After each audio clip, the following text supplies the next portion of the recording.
En el nombre del Padre, y del Hijo, y del Espíritu Santo. Amén.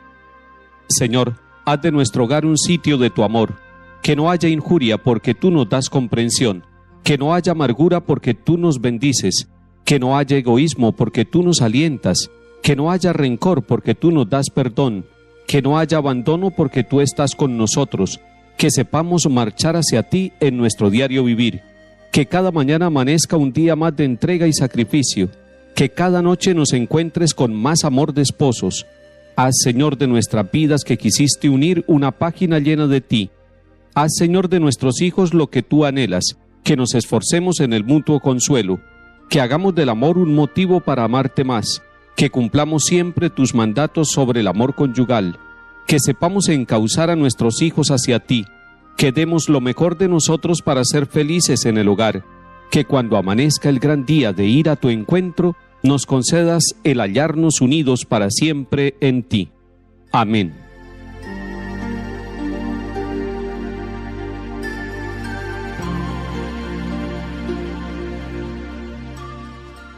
Lectura de la carta del apóstol San Pablo a Tito, capítulo 3. Querido hermano, recuérdales que se sometan a los gobernantes y a las autoridades, que obedezcan, estén dispuestos a hacer el bien, no hablen mal de nadie ni busquen riñas, que sean condescendientes y amables con todo el mundo, porque antes también nosotros, con nuestra insensatez y obstinación, andábamos por el camino equivocado. Éramos esclavos de deseos y placeres de todo tipo, nos pasábamos la vida haciendo el mal y comidos de envidia. Éramos insoportables y nos odiábamos unos a otros. Mas cuando se manifestó la bondad de Dios nuestro Salvador y su amor al hombre, no por las obras de justicia que hubiéramos hecho nosotros, sino según su propia misericordia, nos salvó por el baño del nuevo nacimiento y de la renovación del Espíritu Santo que derramó copiosamente sobre nosotros por medio de Jesucristo nuestro Salvador, para que justificados por su gracia, seamos en esperanza herederos de la vida eterna. Palabra de Dios, te alabamos, Señor.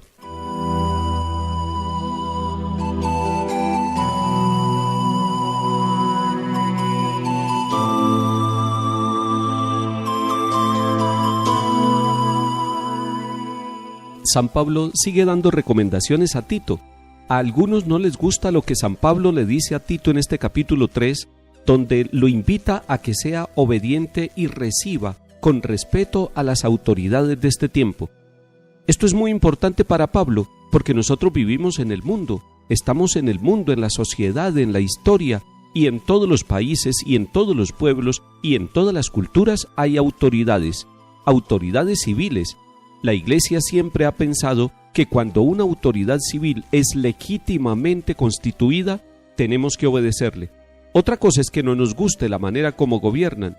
Otra cosa es que haya equivocaciones en la conducción de un Estado o de un pueblo, pero la autoridad legítima viene del pueblo, viene de Dios, y nosotros tenemos que obedecerla. Claro está que la misma Iglesia nos enseña que cuando nosotros somos obligados a hacer algo que va contra la ética, contra la moral cristiana, contra los principios cristianos, tenemos la posibilidad de la objeción de conciencia.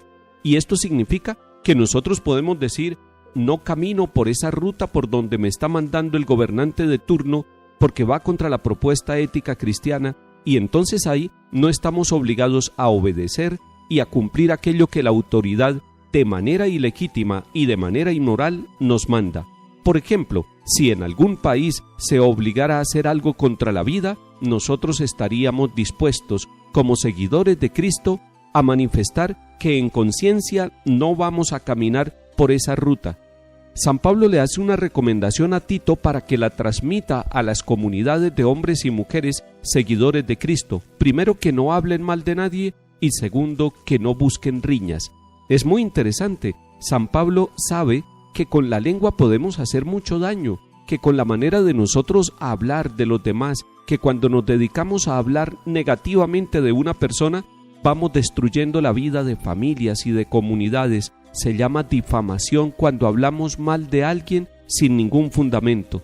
Es importante que nosotros seamos responsables de lo que nosotros decimos y que aprendamos, por tanto, a hablar positivamente de los otros, a mirar los otros con los ojos de Dios, a darnos cuenta de la obra de Dios en las otras personas para que podamos hablar bien de aquellos que comparten con nosotros, incluso cuando tienen fallas, cuando tienen dificultades, no para ocultar sus fallas, sino para destacar lo positivo de la obra de Dios en la vida de las otras personas, hablando bien de ellos y buscando que haya paz, que haya reconciliación, que evitemos toda clase de riñas. San Pablo, además, le está recordando a Tito que los cristianos, los seguidores del Señor, también vivían en un camino equivocado, que estaban antes en el error, pero que cuando conocieron el amor de Dios se transformaron. Y es interesante que San Pablo describe lo que era el camino equivocado. Tenía como 3 características.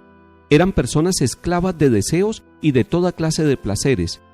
Segunda característica del camino equivocado: son personas que se pasan la vida haciendo el mal y comidos por la envidia.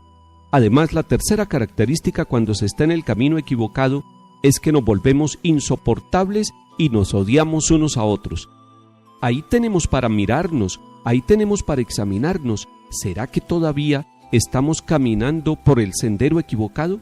San Pablo le dice a Tito que así eran los cristianos antes, vivían en el camino equivocado, pero que el que tomó la iniciativa fue el mismo Dios, que manifestó su bondad y su amor por cada uno de nosotros los seres humanos. Dios dio un paso de misericordia hacia nosotros y nos salvó. ¿Y cómo nos salvó? San Pablo le recuerda a Tito que el bautismo es el signo de la misericordia de Dios, que nos salvó por el baño del nuevo nacimiento. Bendito sea el día en que papá y mamá nos llevaron a la iglesia para recibir el sacramento del bautismo, porque allí hubo una renovación en el Espíritu Santo para nuestra vida.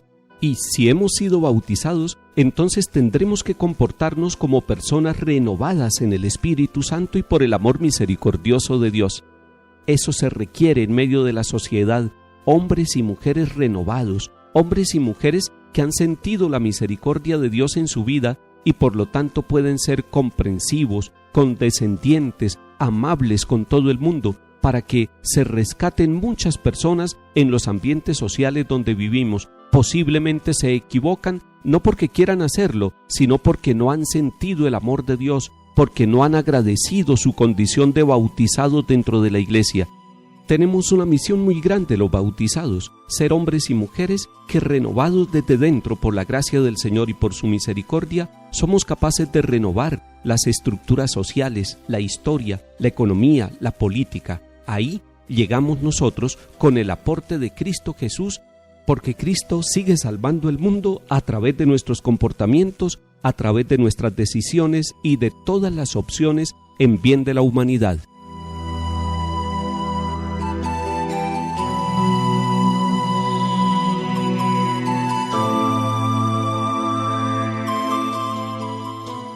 Salmo 22. El Señor es mi pastor, nada me falta, en verdes praderas me hace recostar, me conduce hacia fuentes tranquilas y repara mis fuerzas. Me guía por el sendero justo por el honor de su nombre. Aunque camine por cañadas oscuras, nada temo, porque tú vas conmigo, tu vara y tu cayado me sosiegan. Preparas una mesa ante mí enfrente de mis enemigos, me unges la cabeza con perfume y mi copa rebosa. Tu bondad y tu misericordia me acompañarán todos los días de mi vida, y habitaré en la casa del Señor por años sin término.